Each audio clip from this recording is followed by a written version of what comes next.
போற்றி, ஓம் விநாயகா போற்றி. திருத்தணியில் உதித்தருளும் ஒருத்தன் மலை விருத்தன் என துலத்தில் உரை கருத்தன்மையில் நடத்து குகன் வேலே.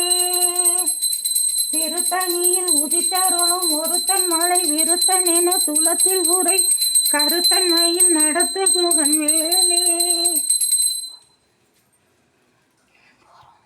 எல்லா மக்களுக்கும் நல்ல வழி காட்டணும் ஐயா. மலையில் எல்லாரும் நல்லபடியாக இருக்கணும் ஐயா. முருகா, உலக மக்களே சுபிட்சமாக வாழணும் ஐயா. இன்னைக்கு வெத்தலை தீபம் போட்டிருக்கேன்ப்பா முருகனுக்கு. 6 விளக்கு போட்டிருக்கேன். எல்லாரும் இதே மாதிரி செவ்வாய்க்கிழமையில் ஹோரையில் செய்யுங்க, ரொம்ப நல்லது. இந்த வீடியோ பிடிச்சிருந்தா லைக் பண்ணுங்கள், ஷேர் பண்ணுங்கள், சப்ஸ்கிரைப் பண்ணுங்கப்பா. எல்லாருக்கும் எல்லா வளமும் தந்தருள்வார் அந்த